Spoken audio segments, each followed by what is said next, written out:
going on, everybody? All right, so this video is going to be about an anime called Demon Rush. Okay, the manga is out on Webtoons. All right, but the reason I'm doing this is because it's my line of work, actually.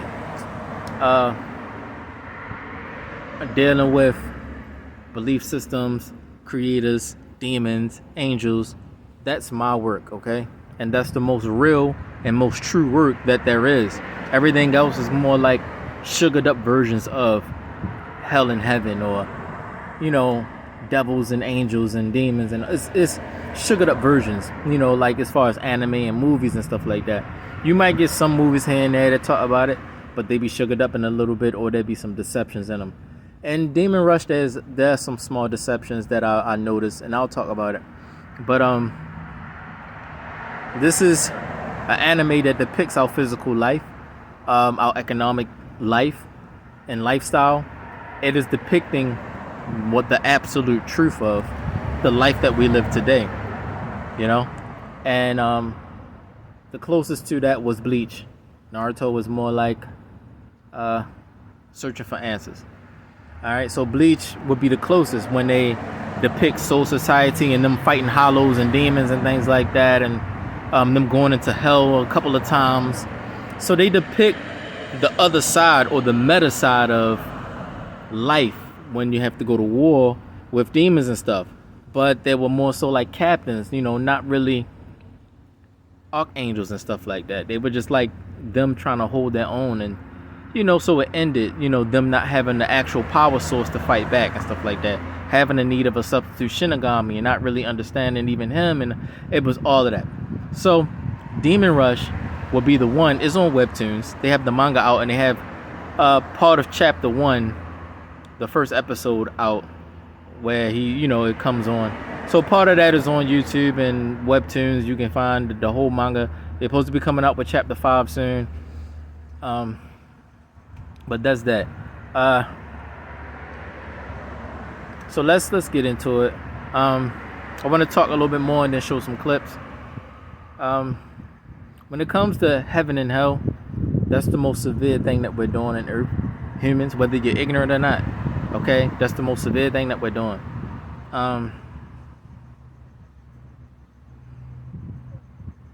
Some people are from hell, some people are from heaven, and there are different there are different levels to heaven and hell. Even hell is a body, it has a heart, it has a backbone, it's a body, it has different compartments and stuff like that to it. Some parts are full of fire, flames, and some are just like full of like sulfur in the atmosphere, and have prisons and stuff in it. So it's not necessarily in the fire, but it still burns. So hell is a burning place, and there are different levels to that fire and things like that. And there's even a more hotter place than hell, where hell will even go one day, and that's the point of this video. All right. So with that said, the person who made Demon Rush, I think, is Mastar, and he did a lot of other things, kind of like covers that you do for songs. He did a lot of other things too, but the work that he's doing with Demon Rush is kind of a way of him saying to the world what everything is really about, what the war is really about. That's why I'm pretty much on the back end of this. What is this whole heaven and hell thing really about? Because it's too much anime of fighting and storylines, and it's just too much. I'm not really understanding where it be coming from with it. You got Demon Slayer, which is one of the newer ones, but there is no true solution. There's no true side to choose. You had Inuyasha and things like that, and others like animes and stuff like that. Who was one? Excuse me. Soul Eater and things. Different kinds of anime that deal with demons and stuff, but they never show a true side of heaven and the creator.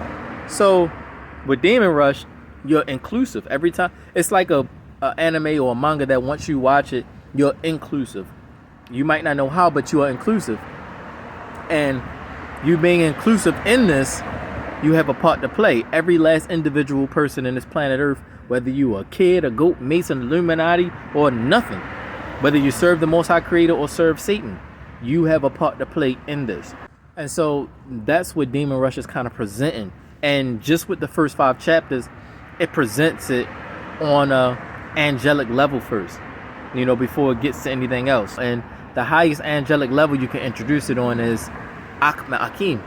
So the archangels are the highest angelic level you can introduce anything about heaven and hell on. Okay?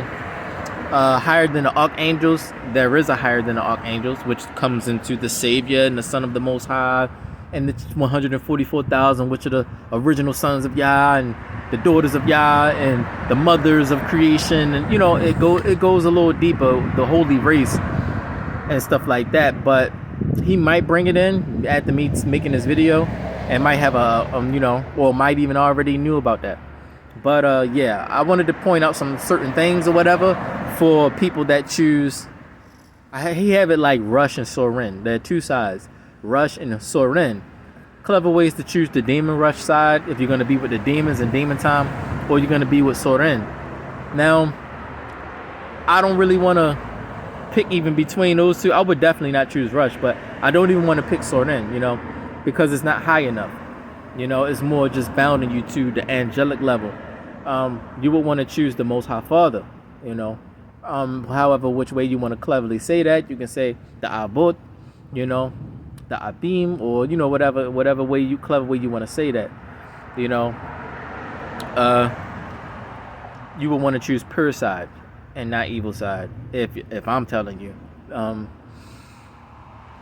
What else? There's a card game. That's why I'm saying that. There's a card game that you can choose those sides. And so the card game is intricate.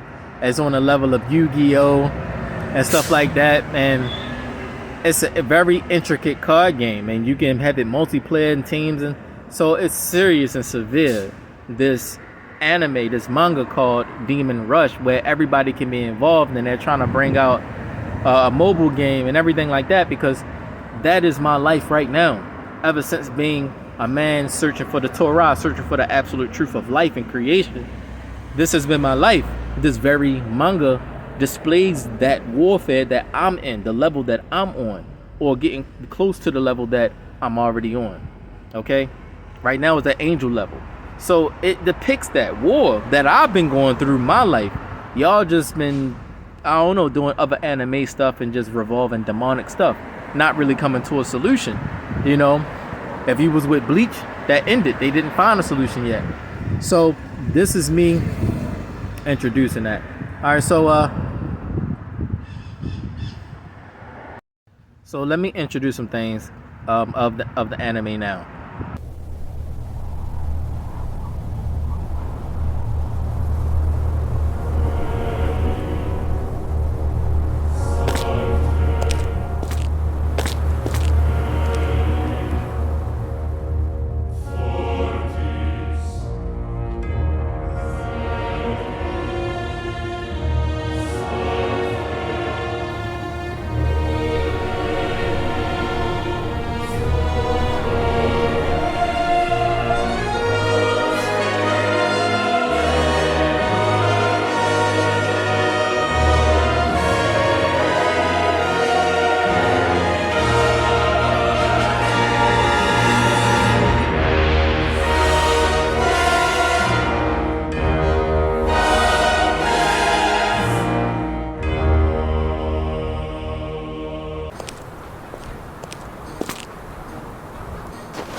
ここのようだな。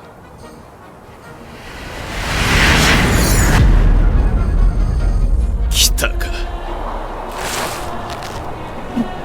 この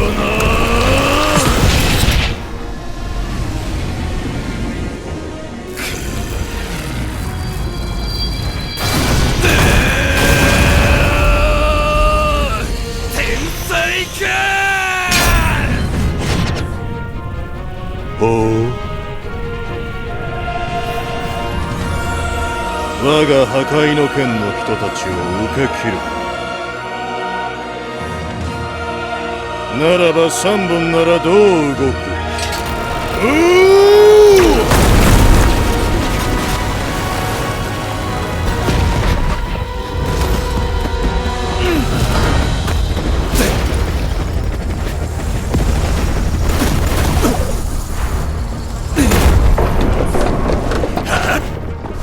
て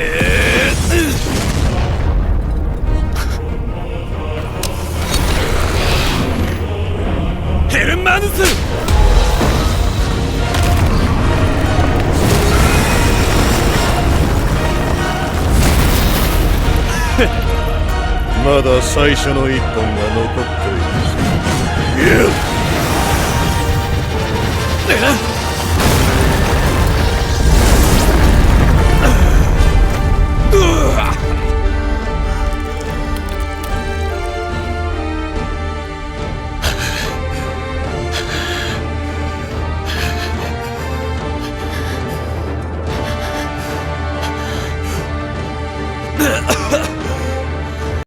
All right, as you saw the clip that I gave you so far, you see this guy fighting an angel or whatever the case, and he's on the rush side, the demon rush side, or the demon times. He's on the demon time side. And he's this guy very confident in the power of hell and everything like that to destroy these angels or whatever the case. And then he goes on killing angels that show that he killed one named Zadkiel already. Zadkiel was one that I forgot what he actually do. He's one that does something with Earth, like he has a job on Earth. So Zadkiel is one of the angels that I think deal with the rain or something like that, or the clouds. Or I forget what his job at his occupation is. But in the warfare, he has different components. So he goes up against Adriel. All right. So as we see here, Adriel in the Hebrew is right to left. So Adriel in the modern Hebrew is Aleph Dalet. So Aleph Dalet Resh Aleph Lamed, and that's Adriel. With Masoretic vowel pointings, it would be that Adriel. All right. So El would be power or mighty one, but I put it in the pictograph Hebrew, which is the most ancient Hebrew that I've come across, and that the Levite priest that I know, that I went to his yeshiva school and graduated from. This is the most ancient Hebrew that he gave and said that was out there, which is the pictograph Hebrew. All right, so starting right to left again under the underline, the first character you get is Aleph, which is the character of a man, which would mean man or master. The second one is again Dalet, which would be a mouth where you speak from. The third one is a bird, which is Resh. Okay, I just didn't draw it because I'm not good at drawing, and plus the screen small, and the notepad small, whatever. And then the next to last one is again Aleph, which is man or master, and then the last one, which is a picture of a lion laying down, okay, in a rest position. All right, and so that is Adriel. Now going back to the anime, when you notice, it's not in the actual animation part, is in the manga part, where they show that this guy's, I forgot his name already, I just don't give importance to it, which why I'm saying that I'm being disrespectful. So he's basically trying to destroy Adriel, and he gets the better of him and rips his helmet off and gets to him. So when you watch the manga, the name Adriel makes sense. All right, sorry, it makes sense. So the first character is man and mouth. All right, man, mouth, bird. All right, so the three main characters, man, mouth, and bird. He's a mouthpiece, okay? He's a mouthpiece of the Most High Father. And so he speaks decrees, commands, this, that, whatever it is, commands or this or demands, he speaks it. And so the last two characters, man and lion, which would be a shepherd, and a lion would be one who is governor of the jungle or of the kingdom of earth, of the animal kingdom, etc., etc.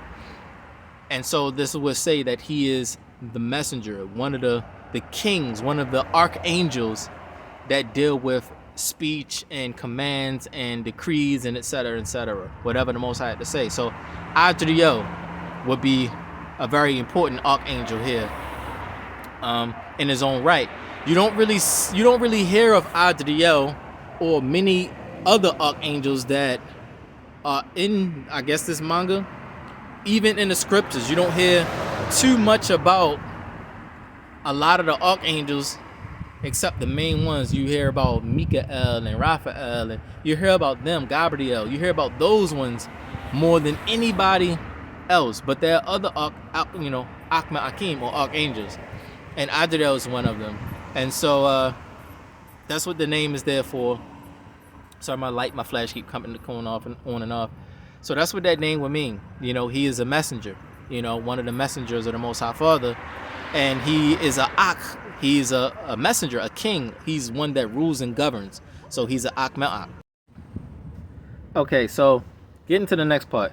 The cross is the next thing that you notice on, that I've noticed on the angels that should not be there. All right, it depicts Christianity, which is already a belief system founded by Catholicism, which is Rome. Rome is the demon race of people.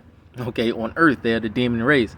So it was like, you're playing with devils. You're playing demons, playing with fire, not necessarily holiness. However, if you're gonna play it as the archangels having to come into it, it would seem as though the armor is like a prison cell for them that they're bound in, trying to still fight these demons and stuff, so that power is limited. That's what it looked like to an expert eye, because everyone know that's not stupid and ignorant. The cross is a demonic symbol, okay, of Jesus Christ, which is the beast. Jesus Christ is the beast, okay? So the mark 666 that was put on the guy that got possessed, it should not be 666. It is 66. Okay, 66 in Revelations is or Hagalot, it is 66 or 66. All right, that extra 6 is them pushing it across the line to try to stretch for more, or as they call it, make America great again, make the satanic system great again. And so that's what they're trying to do. So that's why you see 66 and an extra 6, but it's only 66. Okay.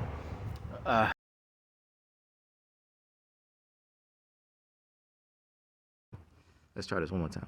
All right, so to break it down about 666, Revelation chapter 13, or Hagalot, okay,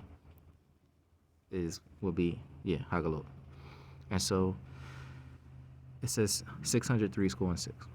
All right. And like I said, that's not the wisdom of the matter. The wisdom is going to be further than that or deeper than that concerning time. So let's just break this down first. What the Old English is. It's going to say 603 score 6. That's going to be 600 plus 20 times 3 plus 6. All right. So doing the math, you do multiplication first. You're going to break it down to 600 plus 60 plus 6. Break it down further. It's going to be 660 plus 6.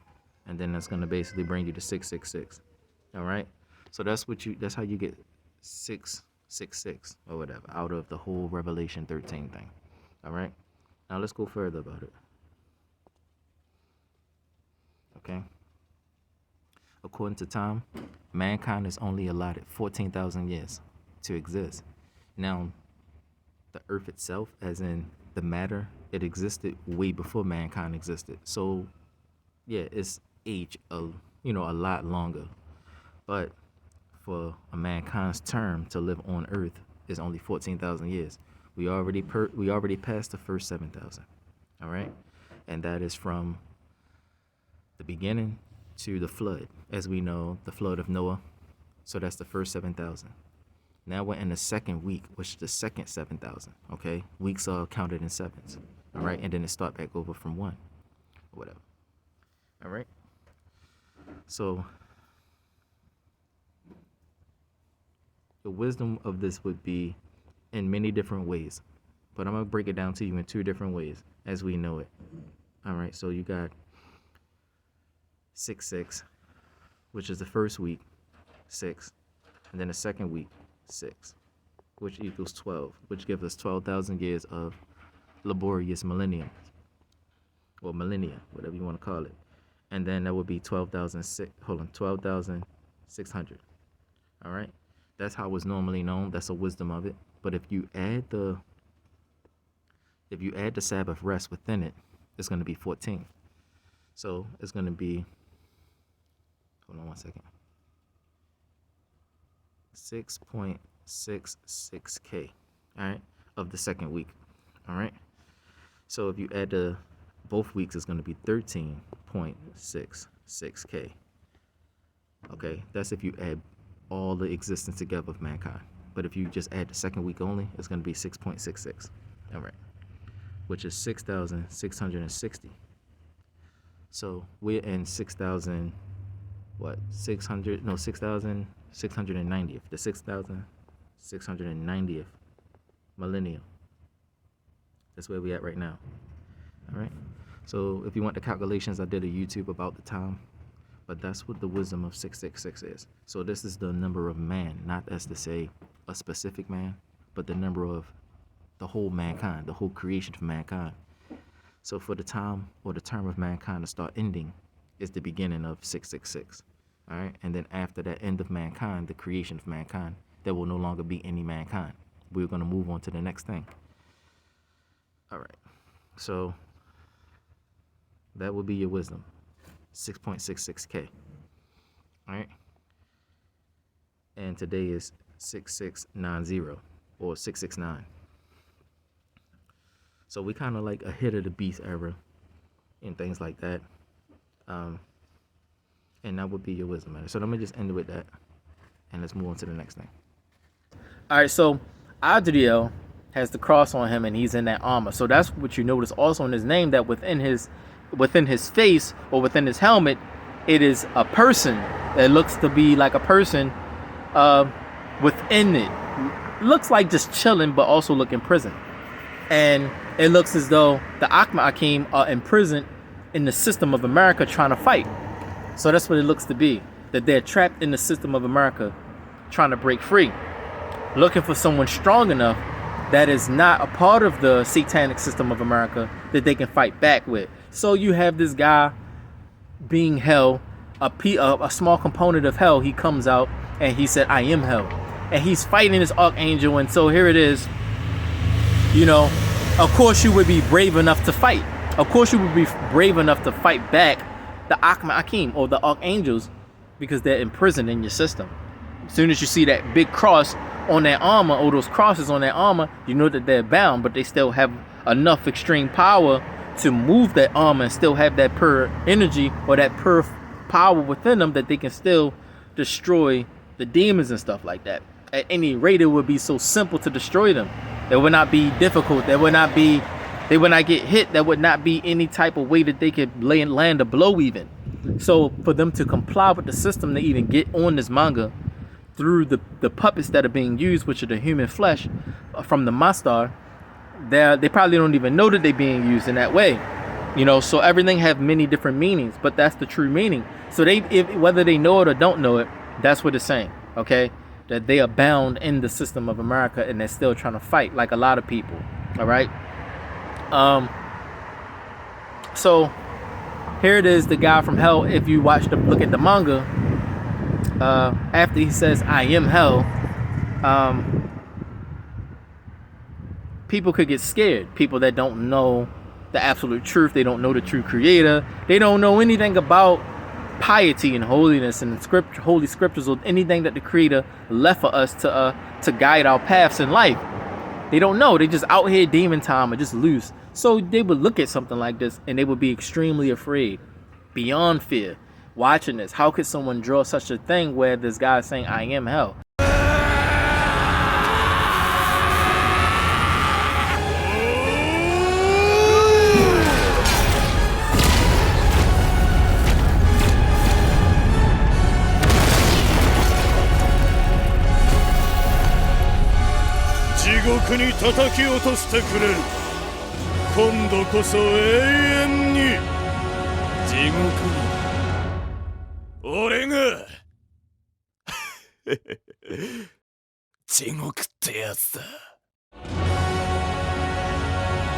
You would think that not even Saitama or not even Goku or anybody like that could beat this guy, because he is hell. At any rate, he would be a piece of hell, like a small piece of hell itself, formed in this person's body and fighting him. That's what it would be. It would not be the whole entire hell. Hell would be big as Earth, okay, because it's under Earth, okay? It would be as big as Earth, all right? And that's what I would say for that part. The next part is this. Strong's H 7585. Sheol, Sheol. And second entry, Sheol, Sheol.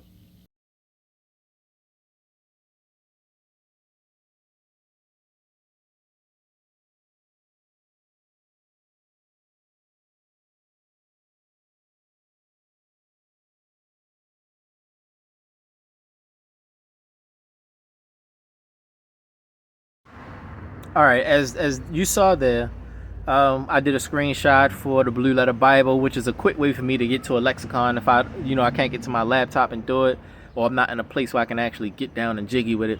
I run to the Blue Letter Bible and go to the itinerary or go to the lexicon or whatever and try to find it, because I know the alphabet to kind of go through it and get to a word that I'm trying to get to or whatever. It's like a kind of like an on the fly thing or a wing it type of thing. So I found the word for hell, which is what I was looking for. Now, there are other terms for different compartments of hell. One of the compartments of hell, which is Gehenna, is the place of torment. But in the scriptures, all you find is Sheol or Sheol. All right.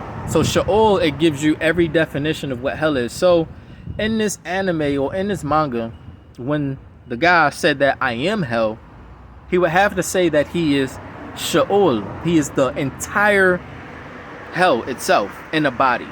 But it still would just be a portion of it. It would not be a complete embodiment of Sheol itself. Okay, it will be a portion of it that can abide a person with that body and that type of demonic spiritual level can handle, and hell could come forth itself into that person and fight this angel, whatever the case. So outside of that, it would be Gehenna, but that wasn't the case. It was Sheol, a portion of it.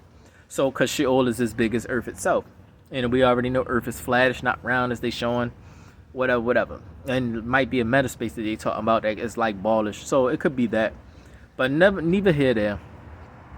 That's what it would have to be. So Sheol, as you see, has many different definitions. It's not a good place at all. It's not a pleasant place at all. Hell is the only thing that was made that the Most High Father called not good. But that would not specifically be the hell that we know. The hell that we know is the one on earth. That would more so be the lake of fire that burns with brimstone. Okay? Hell burns with brimstone and sulfur, but so does the lake of fire. Now, there's no special term for the lake of fire, just a special term for hell, which would be called Sheol or Sheol. All right? But the lake of fire, hell itself, will be thrown into that. Let's go into that. Haggalot chapter Kaf is Revelations 20. And I'm going to start from verse 10. In verse 10, it says this: "And the devil that deceived them was cast into the lake of fire and brimstone, where the beast and the false prophet are, and shall be tormented day and night forever and ever." All right, so let's bring it back. And the devil that deceived them was cast into the lake of fire and brimstone. So they're devils and demons, okay? Demons is a lower level than the devil. A devil would be at any rate from a winged angel to an archangel that's fallen, okay? Or that fell, or whatever the case. So those are the ranks between those, or whatever. Satan also would be in that bracket, all right, as a devil or whatever. All right, so Hasatan or whatever. All right, that's a name for it. So those are the ranks of it. They were cast into the lake of fire and brimstone. Now, Satan is not cast into hell. Hell is not hot enough for Satan. So there's something hotter for Satan to be tormented in, or whatever, and whatever demons and all that. They chilling in hell. They're not. It's a fire that's not hot enough to burn them, because they're made of fire. All right. So it says, where the beast and the false prophet are. The beast is Jesus Christ. Jesus H. Christos is the beast. Okay. If you are not learned in biblical matters, or if you a Bible thumper and you really don't know what you're talking about, Christian or Catholic or whatever the case denomination you are, well, you would want to go to Disney's Beauty and the Beast. Beauty and the Beast is the 666. All right? So that is the beast. The beast is what? A white man that can transform into a beast, or a beast that transforms into a white man. All right? So it's basically saying the Roman regime. Someone that rules the Roman regime is the beast, okay? Well, yeah, Jesus H. Christos. And then the false prophet would be your Pope of the Catholic way. At the Council of Nicaea, we know that they invented Jesus H. Christos based off the true Savior, who was dark brown, darker than me, dark brown, of the tribe of Yehuda of Yisrael, or Yisrael, or Yasharal, whatever your accent is. He was of Israel. He was not white. He was dark brown. All right, so the true Savior would be the true savior, and they made one off of him, based off of him, and flipped the whole thing and took the truth and twisted it up so hard to where you got false prophet in a beast system, and that's your 666, not 666. Like I said, 6 is 66, not 666. That's just the stretch they're trying to do. And it said that they will be tormented day and night forever and ever. All right.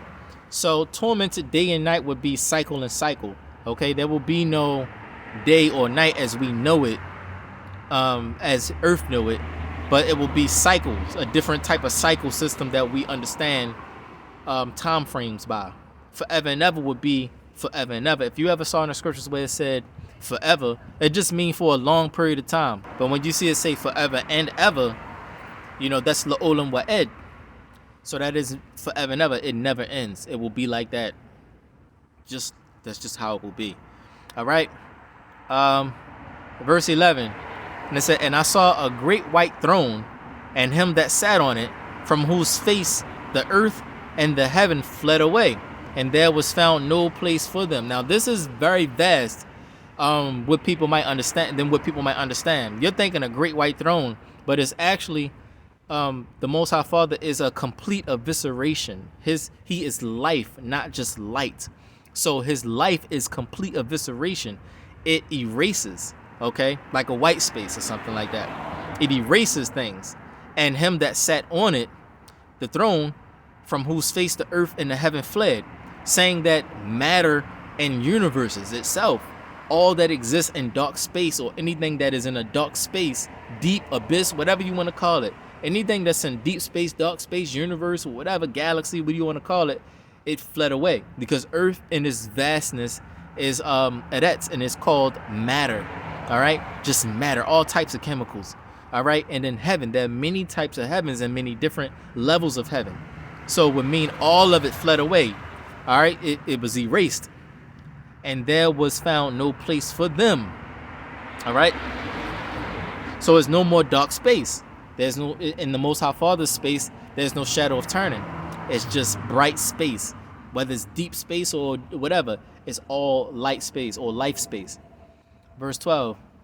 And I saw the dead, small and great, stand before the Most High Father, and the books were open, and another book was open. So back from the top 12. And it said, and I saw the dead, small and great, meaning rich and famous, poor and the bum, people that nobody know and people that everybody know, stand before the Most High Father. It says God here, but it will be Elohim, which is the Most High Father, which is Ayawa or Yahweh, or some say Yahweh, whatever. The Most High Creator. And the books were open, and another book was open, which is the book of life. So many different types of books about your life, about what existence you was in, what galaxy you was in, what universe, different types of existence, all kinds of stuff. And the book of life. All right. And the dead were judged out of those things which were written in the books, according of their works, meaning what you did in existence, you know, how you lived and all kinds of stuff. So you'll be judged according to how you lived and what you did and your piety and your deeds. And, you know, it's all about if you're a green apple or you're a sweet apple, a sour apple or sweet apple. So you're judged according to your works as well, you know, as well as the sweetness of your fruit. So the fruits of the spirit, but are your fruits of the spirit sweet or rotten? So you're judged by the fruits as well as your works together.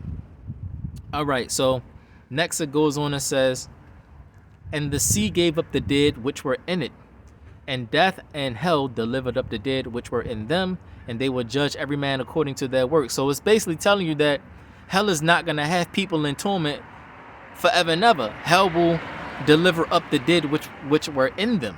So it's not going to be talking off of you forever and ever. It's not going to be burning off of you, your soul, forever and ever and ever and ever. It's a time frame. So long as earth lives and humans and mankind live, so will hell live or whatever. But we're still in the time frame of mankind. As you see, I'm living today talking on this thing.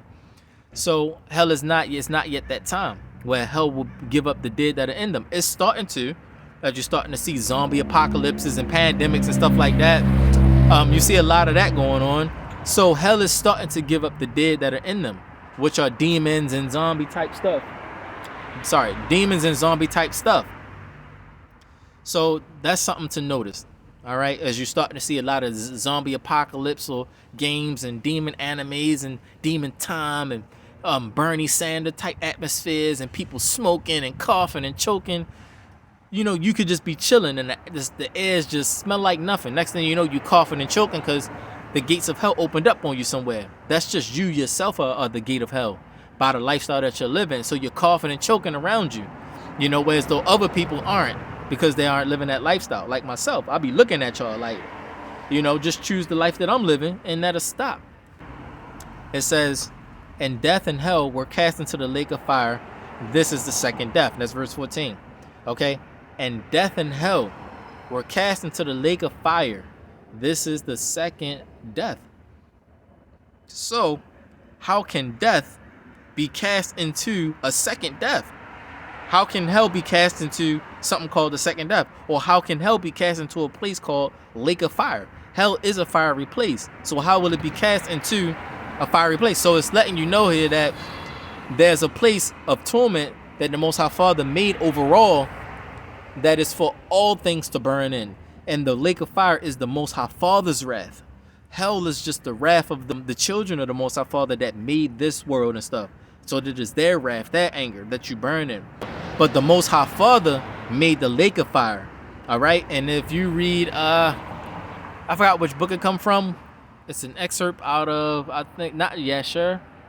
Might be Chanuk, the book of Enoch, where it says in the beginning, I forget exactly where it's at, that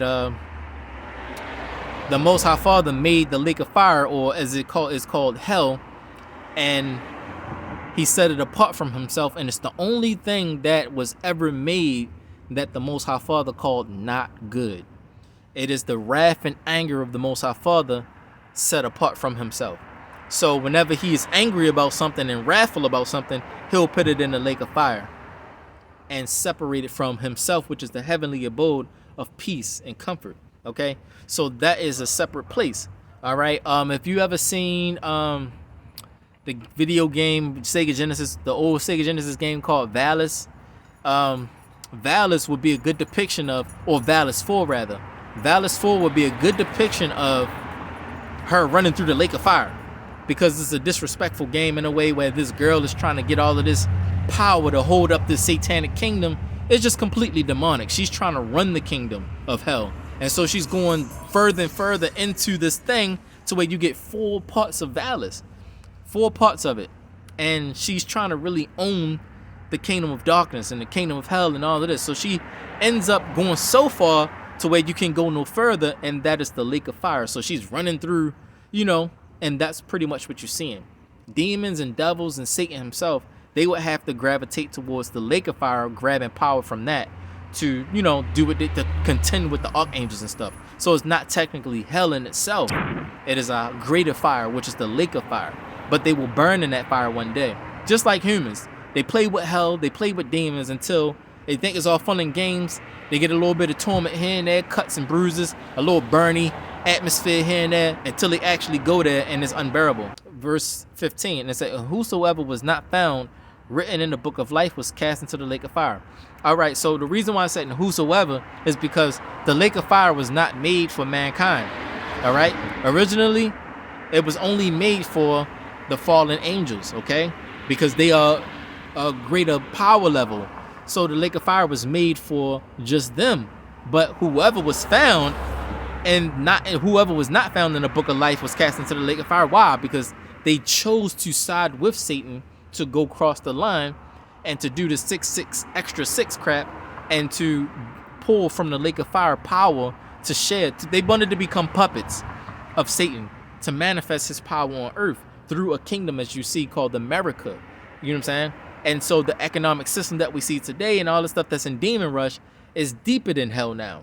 It's the lake of fire. So when we get to the next part that I'm going to go into, which is Michael, that's his hidden name, where he be humble and he hides himself. Michael is actually Mikael. All right, it's a character switch. So where's a hit there, it should be a kaf. So Mikael hiding himself as Michael, he's telling you that, you know, you will go to hell and all this type stuff. Or was it Adriel? You will go to hell. And he's saying that I am hell. but he's not understanding that you will go to the lake of fire, unless he's saying that I am the lake of fire. Now, that is whatever they're gonna depict in that anime, what they're gonna do, but that is the line cross. That when you cross that line and pull power from the lake of fire, you now have to go there, you know. And so that's that, you know, and that's what people are doing now, crossing the line. Hell, normally you don't have to deal with that too much. It's just the fuel of the earth that grows the grass and the food and da da da da da. You're not really tripping about that too much if you're living right. But yeah, I'm gonna stick with that for that, and then I'm gonna stop on that one. All right, so let's move on to chapter 4. All right, this is the latest chapter that I've seen on Webtoons. Now, chapter 4, it introduces Mikael, disguised as Michael. Why? Because they're wearing crosses. You know, they have to come into the system of America to fight. So, you know, people are going to be ignorant, and so by nature, people are going to draw things ignorantly. So it is a premeditated or a preemptive way of them saying that they'll come into it doing paperwork. I'll wear these skinny jeans just to get out here into the thing to fight y'all. That type of thing. Like, you're wearing skinny jeans or you wearing tight shirts and stuff like that just to get into the industry so that you can fight against the mess. So that's pretty much the paperwork or the process that's going on here.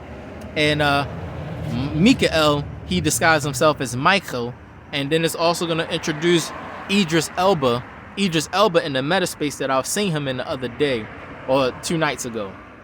All right, so as we read it here, this is chapter 4, an excerpt.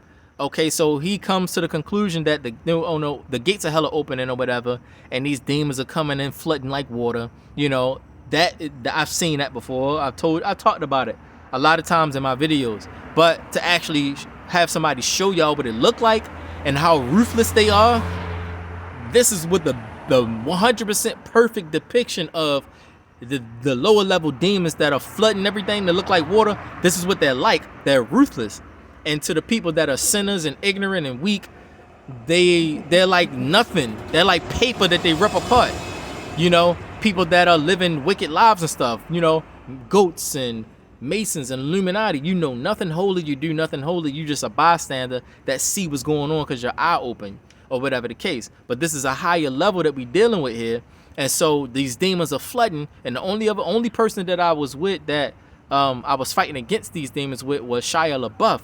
And Shia LaBeouf, back in his Even Steven days, already was knowing about the Torah. Give me a minute. So here it is. Me and Shia LaBeouf were the only person that I know that was with me when this whole demon stuff was coming. Give me a minute. The only person that I know that was with me when all of this flood of demons was coming like water was Shia LaBeouf, and this was in Tron World, as to say the transcendent neural world or transcendent neural world or whatever, a meta world, whatever. So the one that looks just like Tron Legacy. All right, so actual place you can go to is comfortable and everything, but you got people that make it uncomfortable. Like Earth is comfortable, but you got people that make Earth uncomfortable to live in. All right, so you got Mikael here. He realizes that, you know, these demons are flooding. The little demons he's not even caring about. He's just like, that's like getting your feet wet in the ocean. He's not caring about the small demons. He just destroyed them like it's nothing. But the bigger ones, he's trying to understand who these are, this, that, and the third. He's not hasty. He's not riotous about his actions or anything like that. He's very confident in his power, or confident with no end. He's sure of himself. So he's just trying to understand. So he's reasoning that this one big, huge, colossal one that comes out and rips the gate of hell more open, he said he realized this is not a mere demon. He said, this is no mere demon. All right, this is now we're getting into the manga excerpt. This is no mere demon. It's Raziel, okay, or Raziel is how you pronounce it. It would sound like a Z, but some put an S. It can be confusing if you put an S versus the Zayn, but I'm not gonna debate that. I'm just gonna keep it a Samek instead of a Zayn. So Raziel instead of Raziel. So Raziel, and they're like the other angels that came down to help him. They're like, no, you know, and then the other one is like, Raziel, you know, they remember him. I saw him fall in the ancient war. Now, the ancient war would be the first war the very, very first war that ever started between, you know, Lucifer and everything like that. We were all there, or whatever the case. We might have forgotten but your memory can trigger and you remember. So this is what's happening here. They remember. Mikael is remembering that this is Raziel, and they're like, oh snap, this is Raziel, I remember him. Whereas though us living on Earth, we're gonna forget because our body can't hold an ocean level worth of memories. That's how big the memory system is, like the ocean to a human body. You can't hold all of those drops of water in your body like that and just keep it in there, so you're not going to remember everything. And so when we get triggered to certain things, the memory will come if the Most High send it. So the one is like, I saw him fall in an ancient war, and that was the first war that ever started, okay, where Raziel, along with all of the other angels, fell with Lucifer, or whatever the case. Give me a minute. Sorry about the demon time disrespect. But you see that the one angel saying, I saw him fall in the ancient war, okay? And the other one below, it says, we will assist immediately. And Mikael says, you will not, okay? All right, so what you notice here is all of them is remembering, okay? And you also notice in their uniforms and their armor is shackled armor. It's not necessarily their actual armor, because one has their eyes veiled. So they're still angelic and they're fighting on per side, but they don't know something. Like their eyes are veiled. The wall is over their eyes about something. The other one has chains on. They look like she got chains on her wings where she can't fly properly, like a chicken. The other one has, on the bottom, has crosses on his armor, on his helmet, like all you see is Christianity, and you're trying to find the way out of Christianity, knowing that this is false in some sense. You're fighting your way out to get to the absolute truth. And so they're bound in some senses. And Michael is Mikael. He's hiding himself as Michael, with a hit there, which is CH. He's hiding himself. And he's realizing things too as things go. Paperwork type stuff. You're not remembering or knowing things until you know it. And as you're fighting. All right, so let's go move on and get to the next part. All right, so they're all shocked that Mikael says, or Michael says, no, you will not help him, this, that, and the third. And so they're all shocked that he would say such a thing. Now, why would he say such a thing like that? Because he know that angels can fall. And he know that they're all shackled up. He's not stupid, okay? So he knows, even if the writers don't know, he know that the writers are writing, and so he's manipulating them in certain ways so that it can come out just properly to someone that understands that they could end up getting got by Raziel is got, so they could end up getting got like Raziel is got. He's not belittling the fact that Raziel was deceived and fallen, so they could fall as well. So that's why he said it like that. All right, so he's saying, he goes on further and says that's exactly what he wants. All right. At no time in the history of creation has any demon been able to combat an archangel or Akmeak. Lucifer is up to something. All right. And it's in the other part I didn't say. I wanted to say that one last. If Mikael or Michael cannot defeat this beast, he certainly cannot. Or we certainly cannot. Sorry about that. So it's saying that none of them can beat Michael. So if Michael can't beat this one beast, none of them can together. All right, all together.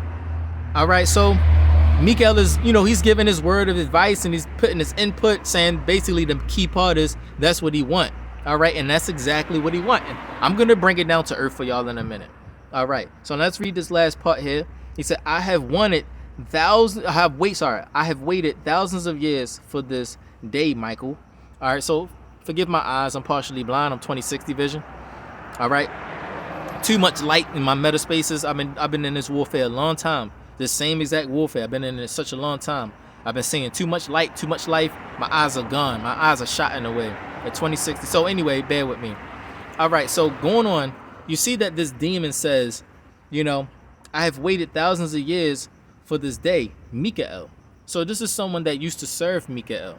Okay, he was under the command of Mikael in rank, but he fell. All right, because you end up having feelings and emotions, and you end up choosing sides, and by choosing sides, you lose yourself, and you lose yourself more and more as time passes. So what does he mean by I've waited thousands of years for this day? Let's go to the next part. Oh, sorry, I missed a part. This was a part that I missed when they called him from above, and they was like, "Please allow us to help." And he said, "We don't we don't know what that abomination is capable of." So sorry about that, y'all. I missed the part. This was the one that I missed. I skipped it. So Michael gets a call from above, and they come down to help him, or whatever the case. His fellow, or whatever. This is what I was trying to get to. This is the last excerpt I wanted to call out. You can watch it on Webtoons if you want. So this beast is coming out, and he says, I've waited thousands of years, for this moment, Mikael or Michael. And he goes on to say, to see the Imperium leak from your wounds. So what did he mean by to see the Imperium leak from your wounds?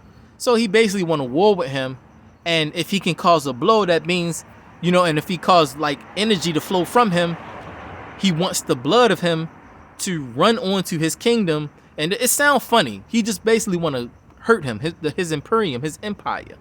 Okay, so Mikael is so vast that he has a universe within himself. So he want to kind of like have his universe, or the people of his universe within himself, leak out onto his kingdom, or whatever the case, and start running his kingdom. Why would you want pieces of Mikael to run your kingdom? Okay, and it said, and rule over Lucifer's promised land. Why would you say such a thing? It sounds like a compliment in a way, but it's not. Look at America today. All right, look at America today. It's such an evil system of homosexuality. The only way you can thrive is if you be a homosexual or a faggy or something like that, or if you do some wickedness or some evil. Is the only way you can thrive, or else you will be poor and homeless like me. Now this is the real truth I'm telling you here. No matter what anybody that's dumb or a mason or a goat or whoever they think they clever or wise might say to you, you need to do this, or you can do this, or you need to get a job, or this. They're not understanding how things are going on, or they do, and they just don't want to be honest about it. They want to play around still. But this is the actual truth in this manga that's telling you what's happening in the world, okay?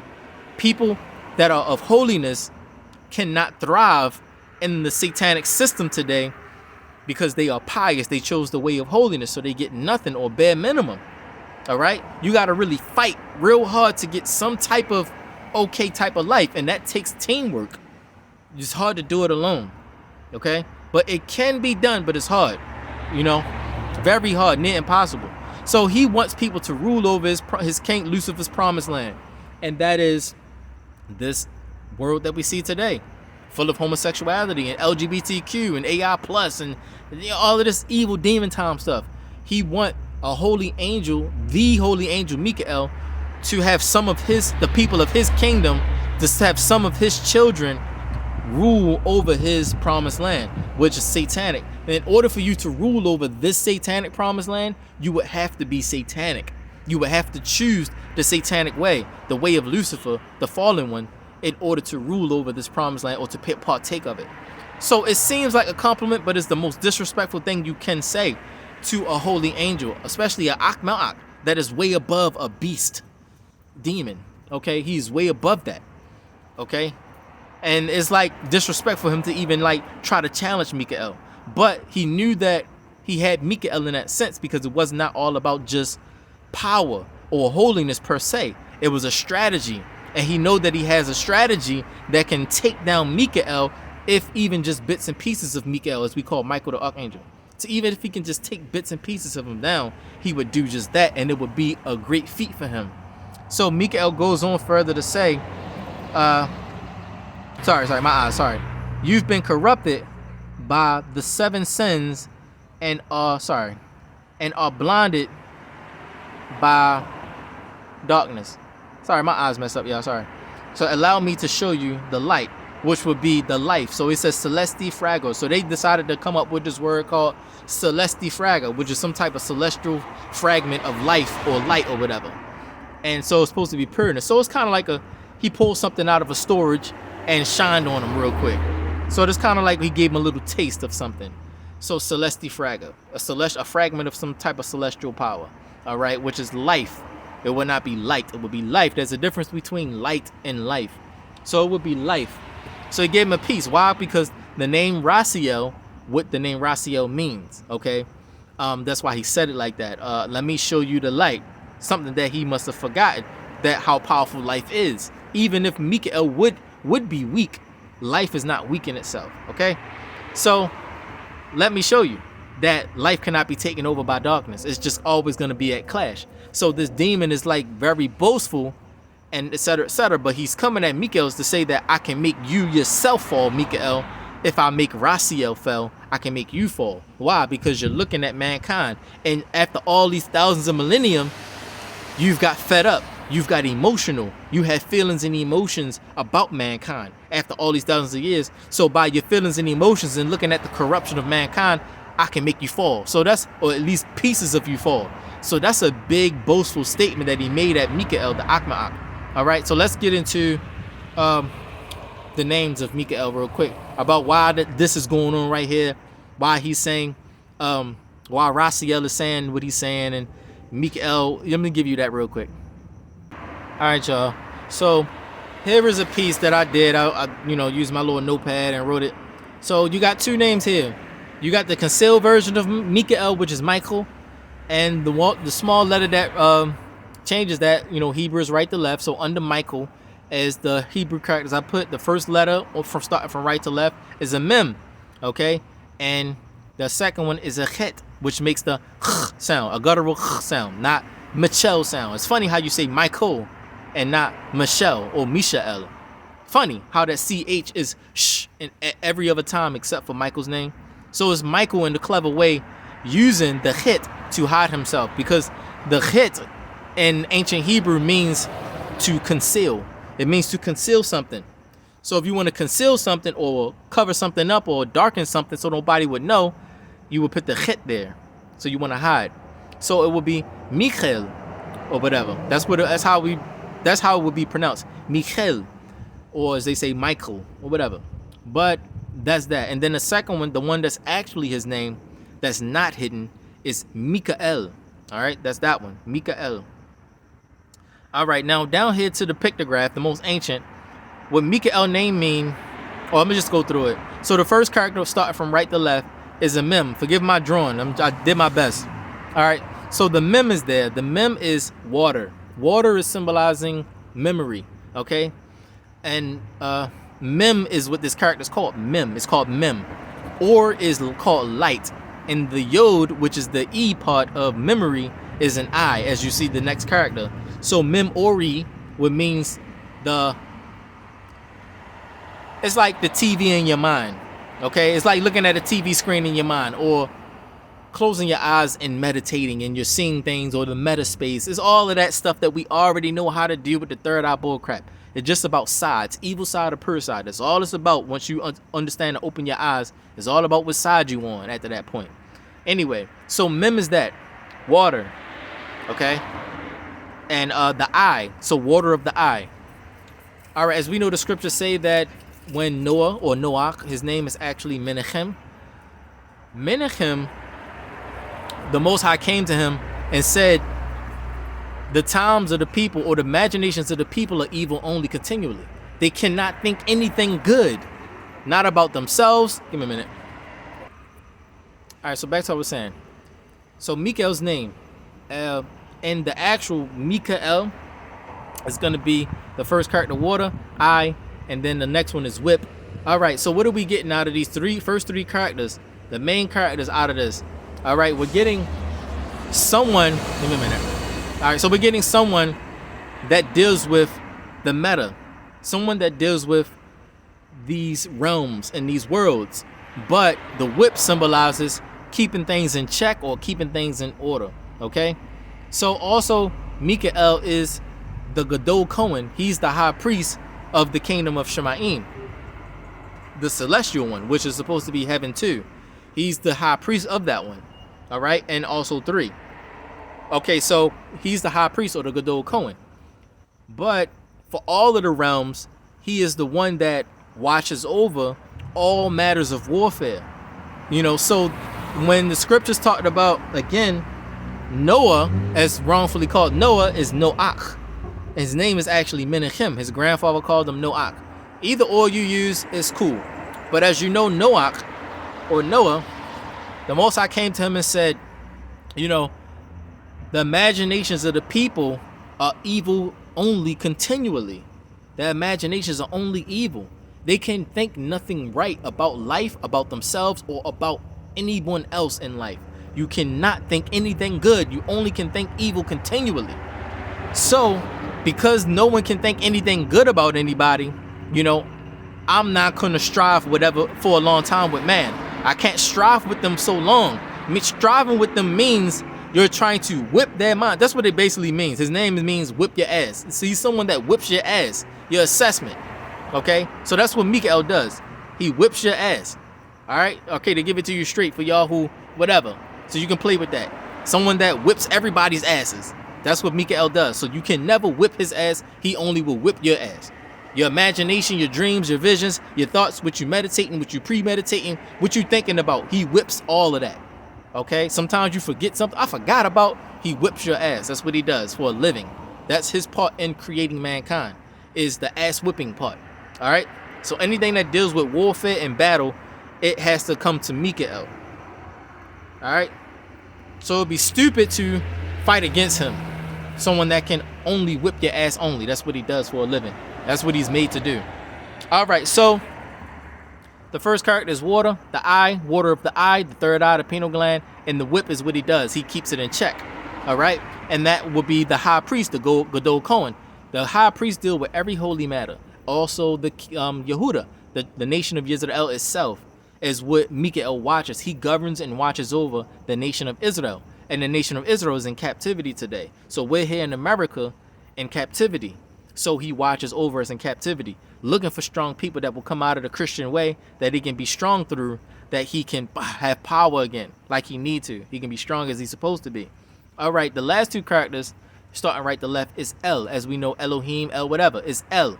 So that would be, you know, he is a shepherd, a master shepherd, you know, and one who rules. He's an archangel, which is why the lion is there. One who rules the kingdom of this. He rules this portion of existence, whipping your ass. And that's what he does. All right, so that's Mikael's name. All right. And so while he's talking to Mikael, Mikael is basically saying, you know, no, you know, stand back. That's exactly what he wants you to do. You know, he wants you to, you know, team up and come at him, because he know that he have a kingdom of darkness so strong. The strategy is something that you can't defeat, because in order for you to go so far, you would have to come into the human body. And to come into the human body is to be weak and humble. You have to be weak and humble in the flesh. You have to be like no one, just like a human. You can't play angel and angelic powerful person in the flesh. You have to strategically strategize this thing. And what depicts in your heavenly sense, it depicts in your physical. So you only can depict what you're doing in the heavenly sense and just hope that it works out right. So you're like a pawn or a puppet or whatever the case, hoping that the depiction of the heavenly warfare work out right for your behalf. That's all you're doing. And you're trying to make moves in your physical sense so that your heavenly sense can be strong too, by living a holy life, having holy and pure desires. All right, let's go to the next one of Raziel. Let's go to Raziel. So Raziel is this: Resh, Samek, Aleph, and Lamed. I didn't put the Zayin there because I didn't want to debate between Zayin and Samek. So I kept it as how they wrote it, Raziel. All right. So the first character is Resh. It's a bird. I know I drew it all crazy or whatever. It's a bird, you know, as a messenger. Resh. The second one is Samek, which is the image of a new moon. Okay, a new moon. All right, and the third is, the last two is El again, Raziel. All right, I took the eye out because Raziel is fallen. He's fallen or whatever. He cannot see the life as he used to, which is why Mikael said, "Let me show you the life," or "Let me show you the light." Why? Because he lost his eye, his ability to see the kingdom of heaven. So I kept the Yod out of it on this one, and just put the I put the Masoretic vowel pointing there to symbolize the long E sound. Okay, Raziel. So that's why that little dot is under the Samek there, in between Raziel. Again, that is Raziel. That's why I put that there, in between the Raziel or whatever. So Raziel is someone that used to deal with light. Now, if you know anything about the moon, or whatever the case, before the fall of mankind, the moon shine bright like the sun. But because the moon mocked mankind when they fell, the moon lost some of its light, meaning some of the angels from the moon, or that governed the moon and stuff like that, they fell. Amongst some were Raziel, for making a mockery of Adam, for falling, because they decided to laugh at him and make a joke out of him for being fallen instead of help him or stop him from eating the fruit, the forbidden fruit. They laughed at him. Said, man, this is the mankind that the Most High made. Man, this thing crazy. So basically you made a joke so hard, you started disrespecting the Creator for making mankind something that can fall. So that was in you from the beginning. So you can see angels can fall where they think that they can't, because your feelings and emotions will always be there. So it showed that he had a disrespect for the mankind all along, because when they fell, he laughed instead of mourned and cried, or whatever the case, which many of them did. So the moon, it twinkles now. It does not shine bright as the sun. So it's now a nightlight. All right. Think I can get the next one. Think that's it. Yeah, that's it. I wrote here in my notes as well. The Torah points to make Demon Rush most true anime. We already went over this, but let's go back over the bull points, and then we're gonna end this. Sheol is also known as hell in the English, but it's a proper noun, so you would want to call it Sheol or Sheol. And death will give up the tormented within them. So hell will not always have people in them tormenting or being tormented or whatever. They will come out and start tormenting people, zombies, demons, as we see today, the pandemic, COVID-19, which is the zombies and the demons will start to come forth out of hell, as you start to see in like animes like Bleach and whatever animes, you know, Bleach, this, that. You see it, mainly the best depictions of it is Bleach and this one called Demon Rush. Okay, so you see that demons and zombies are coming forth aggressive, flooding the place, ripping people apart. The zombies and the demons are that hell will give up the dead in them and the tormented in them or whatever, and they will come forth onto earth in the meta, and some of them will be able to cross the line and touch flesh and blood or whatever the case. So these are all line crossing things. Like demons and zombies, they are line crossing. They will 100% only cross the line. They're not caring about your innocence, your this, whatever you are. Mankind is a fallen creation, so they're already looking at mankind as a sinful creation. So whether you're innocent or not, they're coming for you.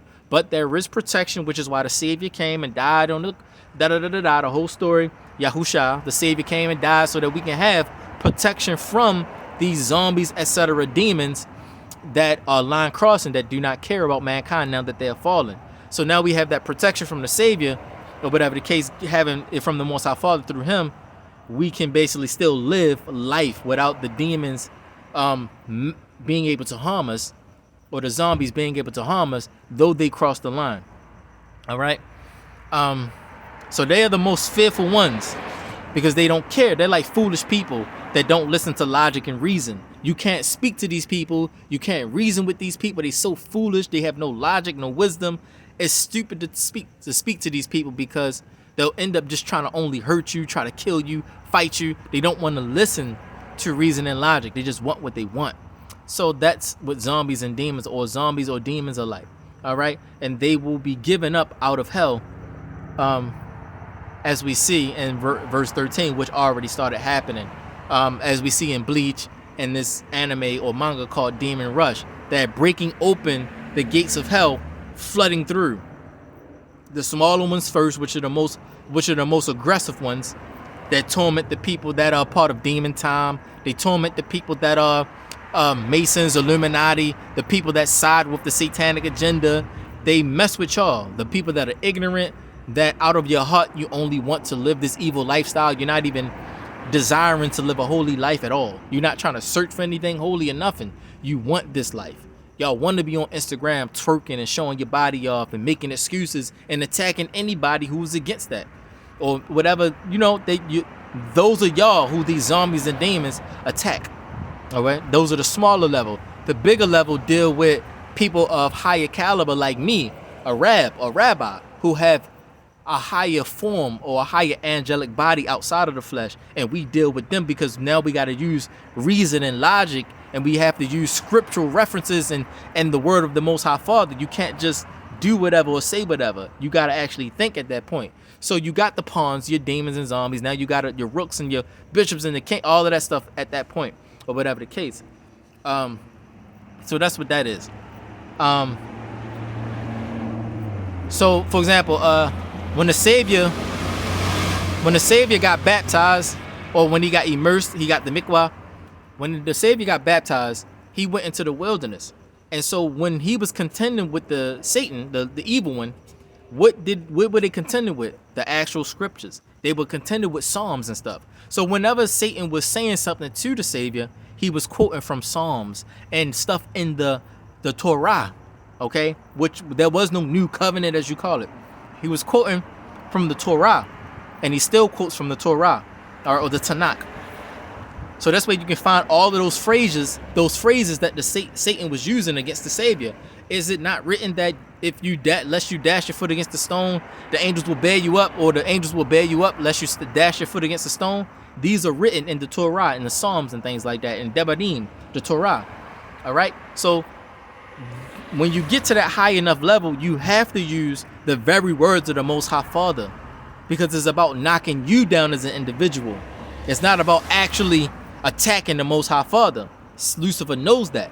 So a fair ground has been made for Lucifer to contend with the lower level, which are the children of creation, who made this creation, and to be able to contend with us, and to contend with the archangels, and etc., and lower level angels. So it was allowed for him to be on a fair playing ground to contend with us using his words. You know, some fell, many fell. Of the children of the elect, which are the children of the Most High Father, the very original children of the holy race who made this creation, the Kedoshim, the saints as you call them, as well as the fallen angels.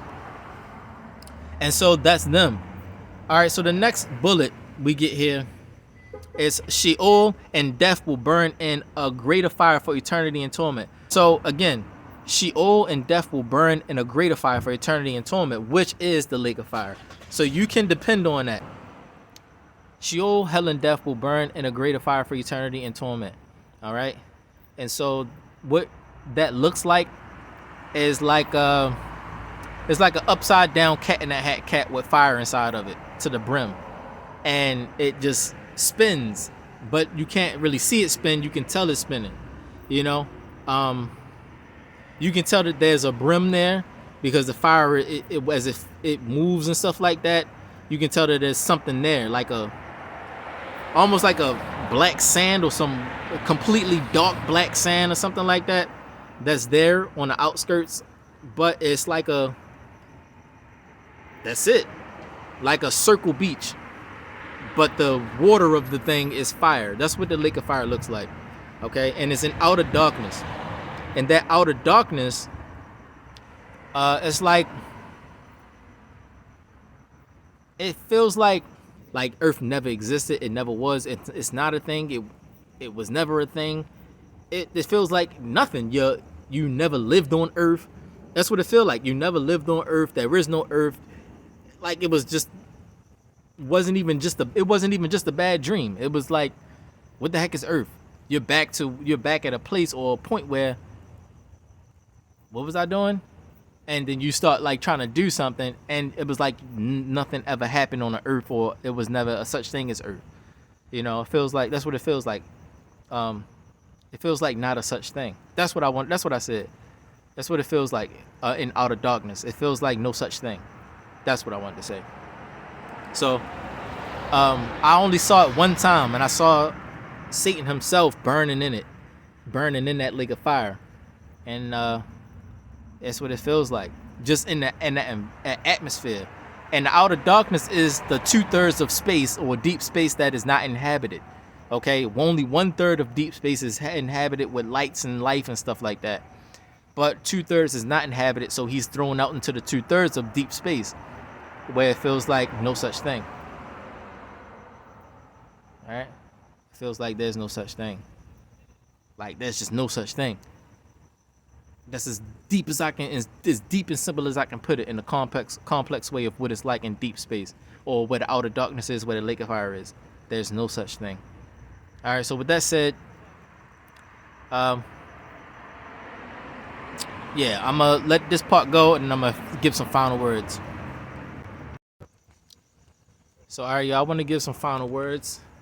I want to say that for a long time, I've been going through this warfare between heaven and hell on per side of the matter, fighting on the pathway, repaving the pathway, trying to get to the life of the Most High Father, and coming back to get everyone to follow me on that path that I went on to get back to the Most High Father together. It's been a difficult task, because it's a matter of helping people understand how to maneuver in this evil system to still maintain a purity, even if it's a purity of desire, but not a purity of action and deeds, of lifestyle. I know all of the ins and outs of how we can save ourselves and protect ourselves in this war, because everything is literally a thin line between, a fine line between is what this world has become. And you need somebody who's an expert at knowing how to fine line this thing and not cross it with the obstacles that we're faced in the physical world. And it's been difficult to get people to understand that I know what I'm doing. I know what I'm saying. What I'm saying is actually right and not opinion. It's hard to get people to understand that it's not religion that I'm regurgitating. It's actually the absolute truth. And with so many different types of thought processes and viewpoints in this world and opinions, mine is seen as an opinion as well, or a viewpoint as well, and not absolute truth. So it's difficult to help people see that it's difficult for people to see that behind all of this action, or all of this words and scriptures and stuff that I'm saying, is actual warfare.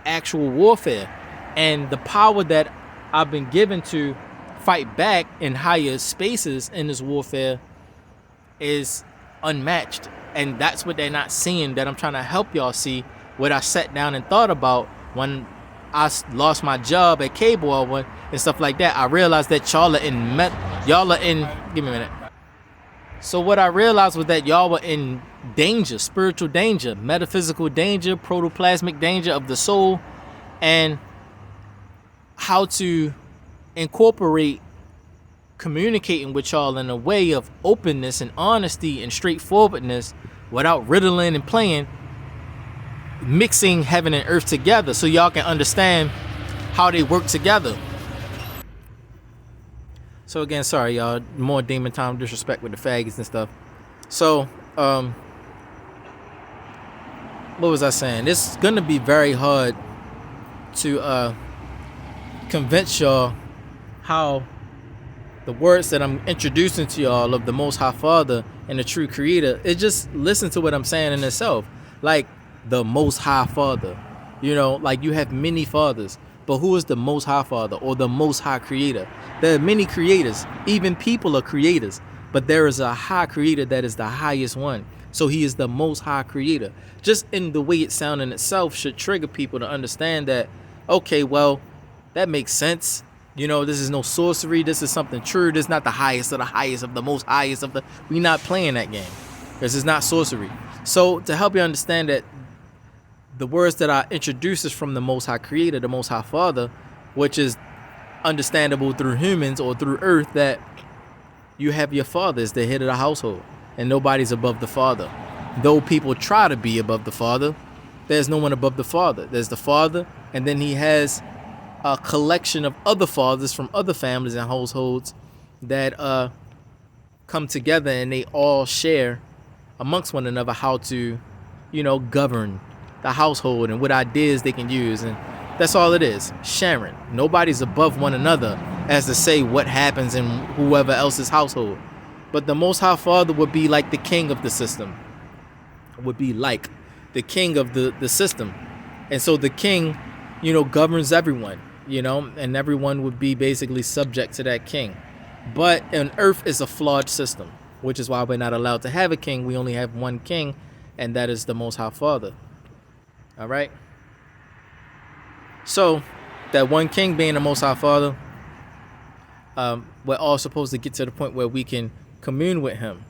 Okay, and so it just gets difficult. But in this warfare, this is what Demon Rush has introduced, what I'm actually going through. So if I was to tell anybody what I'm going through, what it looks like, the best depiction that could come to it would be Demon Rush. Even though it's still the same old white anime characters and stuff like that, everything is not white, which is why I hate the anime. I hate anime in that sense. But it's a perversion that is more true than all other versions of anime and manga that's out there. It's more true of the fight that we're fighting today. You had, like I said, Bleach was the one that is next in line to Demon Rush. Demon Rush would be the top. So Demon Rush being the top is something to look out for, something to watch, something for people to understand what's really truly going on, absolutely true in this world today. You know, behind all of the sugared up crap, all of the ignorances, all of the news media reports, and all of the stuff that we see of culture and nationalities and language, what truly is true is what this anime depicts and this manga depicts. The card game, all that stuff. You want to get into that stuff, you can. I might get into the card game, but I might not. If it gets to the mobile, I might, if I'm able to do it. If not, then I won't. Okay. My sacrificing is almost over. The last one I'm doing with the sacrifice is for the transfer students that's trying to fully transfer over to, the transfer students that are trying to fully transfer over to from, transgender to woman. And like I said, I did videos about that before, so there should be no confusion after you watch those videos on my YouTube and on my Instagram. I go into detail about it. There were 3 different types of females made for Adam. They were not all the same, but they were all female. Only one was called woman, and that was the women we see today, called who? In the flesh and blood. Those are called women because they are the womb of man. Okay, they're the flesh of the flesh of Adam, the blood of Adam, the soul of Adam. Okay, so they're called woman. All right, but it's not the first thing that was made for Adam to marry and to be in an intimate relationship with. There was another called Lilith, and then today we have the modified, which is still the same, similar. It's a mixture between the first and second females, or the first and second things that was made for Adam, and that's Kalal, which is still a woman, but the wounded man.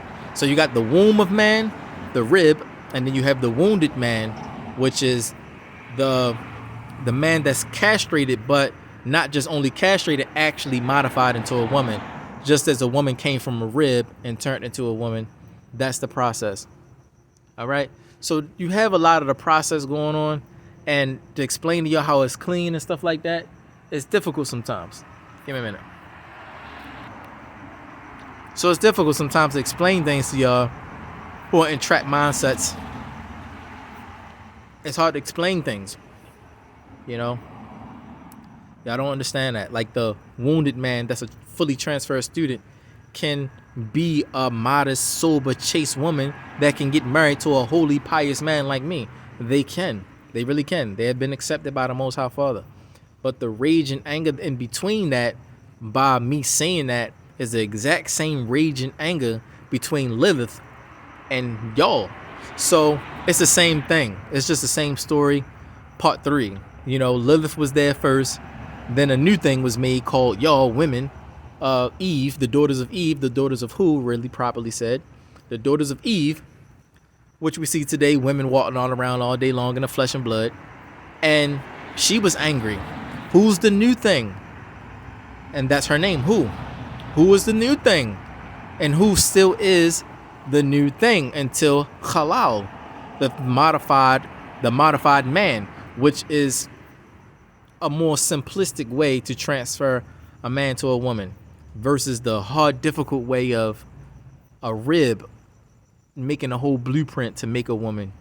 Though the only difference would be the ovaries and the process of reproduction. Wait a minute. So that would be the only difference, or the only difficulty that is different between the new and even Lilith.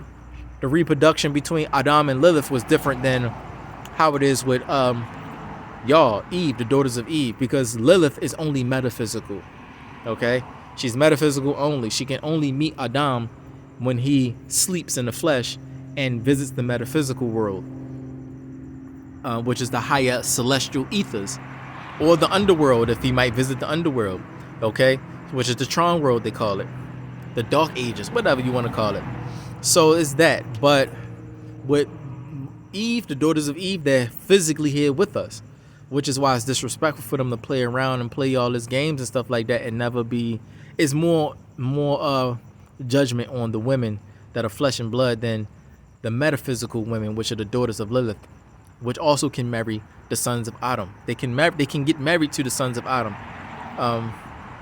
just like the daughters of Lilith. And the third one also can. Halal, the wounded man, which is the slain man, rather. The slain man, because halal means slain or wounded man. They are slain. They're no longer a man, they're a woman. And I would be a wounded man. Like, I'm wounded from women, but I'm not slain, meaning I'm still straight. It's still straight too.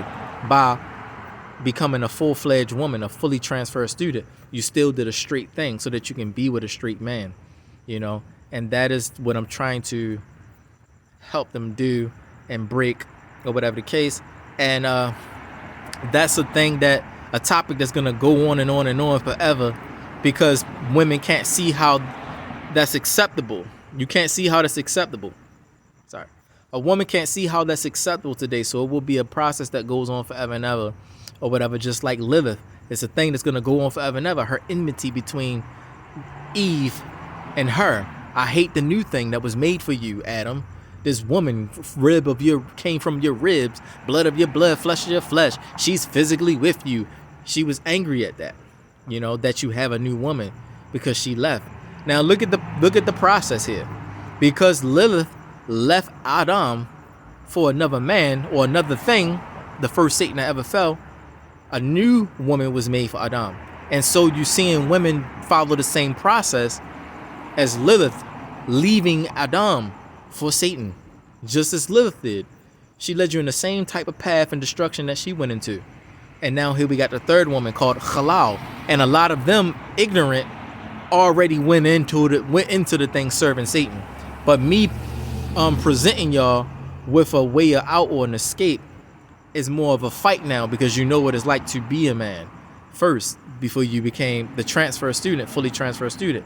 But a lot of y'all are in the process or in the block stage of trying to transfer fully and not being allowed to, being trapped up or whatever the case. So my sacrificial work, the last sacrificial work I got is for y'all or whatever, trying to fully transfer over. I guess some of y'all will be with me and some of y'all will be with other men, but it's more so the process of y'all trying to fully transfer and not being able to. All right, the Most High Father, his desire be done. Let him operate and do what he's going to do on that, whatever he's going to do, okay? So let us not choose on that thing or move in no emotions or nothing. No feelings, no emotions, just the Most High Father desire be done. All right. Lastly, about Idris Elba. So lastly about Idris Elba and the meta dream I had 2 nights ago where Idris was chosen as an image of Mikael the Akma'ak, as you call Michael the Archangel, wrongfully. He was chosen as an image of Mikael the Akma'ak, and sorry, give me a minute, y'all. And in the meta dream that I had with him in it, I was trying to show him that the Most High Father desire be done, not our desire. And he was still fighting. He was a strong fighter. It was him, and he had 4 daughters with him. And I was helping them to ascend. So we went into the sky so far that where we ended up into the realm of the first heaven. So you go so far up into the sky above the clouds, so far beyond where the planes go or whatever, and then you get to an actual realm or whatever, and that's a actual living space. Okay, it's like a meta space there. And he was there. He owned like a coffee shop or some kind of fruit drink shop, or he owned a shop or whatever, and he did a simple job there, a simple businessman. Okay, and he was one of the images of Mikael, the Akma'ak, and he had his daughters with him. But one of his daughters did not belong there, and she had ended up flaking. Why? Because it's a system that we living in, according to this manga, where he said, I want your imperium, to serve my kingdom, basically paraphrasing, as to say that your offspring, your children, I want them to serve the Lucifer's kingdom, the evil system only. And the only way they can do that is if they live a life in this evil only system without a pure desire. So that's the only way you can get trapped up in this system in America today, in this generation, as if you have a desire towards the evil system and lifestyle that you live here. But if you have one that is a desire that is pure, that does not match the work that you do, then you can still be safe. So that's what I was telling Idris in the dream. But after I told him that in the meta space dream, I saved his daughter, the one that did not belong there, and I helped her get out. And so all four of them still remained.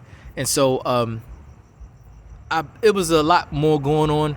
But he got an understanding that in the midst of all of the opposition of the goats and the impossibilities of the Tom Cruise Mission Impossible stuff, the sheep life still prevails. So that's what was happening, because the sheep had a cord wrapped around his neck, and Idris was trying to get the cord off of his neck, and he finally got it and did something clever to where the sheep would not get trapped up again, and he left some food for the sheep to eat. And the sheep was an image of the Most High Father speaking to him, saying, the Most High Father's desire be done. And so he was like, yes sir, and he went on that. And so Idris went forward on that, and so the meta vision was over. But I was there first, and I had ended up saving his daughters, and he went back down into the wall while I went up into the sky where his shop was at, and helped his daughter stay safe up there where it was safe and everything. So since the queen died, it's been a big, huge stray and scatter, or whatever the case. And a lot of people had to make sides and this and that and all kind of stuff like that. So it's been a big, crazy thing since the queen died. And me helping people understand how to save yourselves, because the queen protected a lot of people. Believe it or not, you're looking at a white-faced lady, but she was not a white woman. She was one of the puppets of Shekinah Glory, as you call her. She was one of the many puppets inside of a white lady body, but she was not a white lady at all. And all of the stuff you heard about her on TV was all goatish, flippy type stuff. She did not want that. She gave you the understanding in Game of Thrones. Give me a minute. So anyway, the queen gave a lot of her what she really wanted to say and what was really going on with her as far as the metaphysical and the warfare, what she's been doing all her life since 1926 up until now, was in Game of Thrones, and still is in any offspring of Game of Thrones, Lord of the Rings, anything like that. It shows and depicts the warfare that she was going through, more so Game of Thrones, where the queen, had a throne that she had to sit on that was of her father, but she's fighting over it, really fighting all these people over it, but in the physical world she's looked at as the queen and stuff like that, but she hasn't been given really the true meta power and respect of the queen. There's been a whole lot of conquering men of the LGBTQ community that has been taking over the system. And so you have her fighting back. I'm gonna be doing a lot of editing in this video, but because I got a lot of interruptions, but I did my best. A lot more I wanted to say, a lot more flow I wanted to flow with. So it was some points I wanted to make, but I missed them. But I'm not gonna go back. I'm just gonna edit this video and put it all together for y'all, so you can get it. What this whole Demon Rush manga is about, and how to fight back, which side to choose, that's going to prevail, the winning side. Like I said, the scripture told you that the devil, all the people that the devil deceived will go into the lake of fire. And the devil deceives people through what? Influence, media, mainstream media, etc. So with that said, y'all, I'm going to let it go. I said enough. Shalom, shalom, mishpacha, ba yizra el wa yeshraya, nakwayuhu nishayuhu yeshraya, signing out.